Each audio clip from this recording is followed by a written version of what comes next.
धनतेरस कथा। शास्त्रों के अनुसार धनतेरस के दिन ही भगवान धन्वंतरि हाथों में स्वर्ण कलश लेकर सागर मंथन से उत्पन्न हुए। धन्वंतरि ने कलश से भरे हुए अमृत से देवताओं को अमर बना दिया।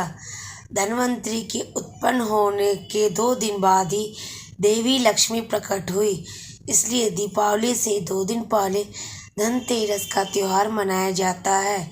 शास्त्रों के अनुसार भगवान धन्वंतरि देवताओं के वैद्य हैं। इनकी भक्ति और पूजा से आरोग्य, सुख यानी स्वास्थ्य लाभ मिलता है। मान्यता है कि भगवान धन्वंतरि विष्णु के अंशावतार हैं। संसार में चिकित्सा विज्ञान के विस्तार और प्रसार के लिए ही धन्वंतरि के जन्म लेने की कथा। कहा जाता है कि एक समय भगवान विष्णु मृत्यु लोक में विचरण के लिए आ रहे थे।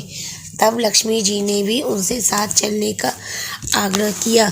तब विष्णु भगवान ने कहा कि यदि मैं तुम्हें जैसा कहूँगा, अगर तुम वैसा ही मानो तो फिर चलो।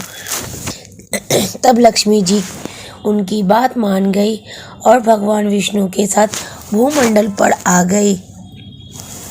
कुछ देर बाद एक जगह पहुंचकर भगवान विष्णु ने लक्ष्मी जी से कहा, जब तक मैं न आऊं तुम यहाँ ठहरो।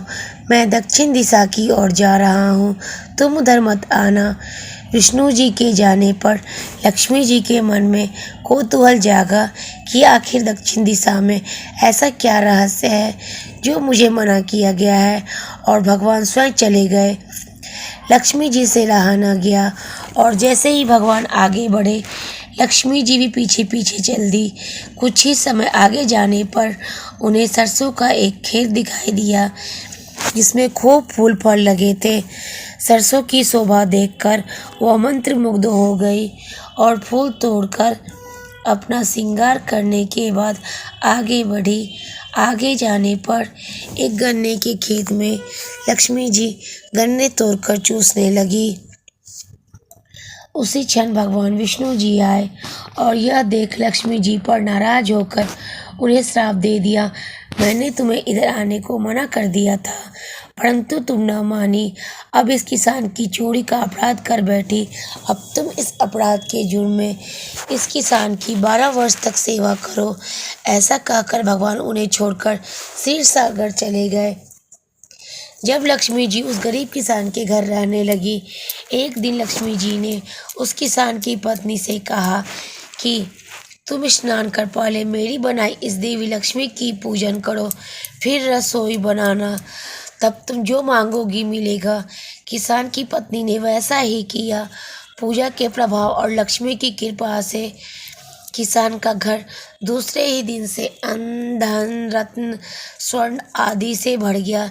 लक्ष्मी ने किसान को धन धान्य से पूर्ण कर दिया। 12 वर्ष बड़े आनंद से कट गए। फिर 12 वर्ष के बाद जब लक्ष्मी जी जाने को तैयार हुई, विष्णु भगवान लक्ष्मी जी को लेने के लिए आए तो किसान ने उन्हें भेजने से मना कर दिया। तब भगवान विष्णु ने किसान से कहा, इन्हें कौन जाने देता है, यह तो चंचला है, कहीं नहीं ठहरती। इनको बड़े बड़े भी रोक नहीं सके। इनको मेरा शाप था, इसलिए 12 वर्ष से तुम्हारी सेवा कर रही थी। तुम्हारी 12 वर्ष का समय पूरा हो चुका है।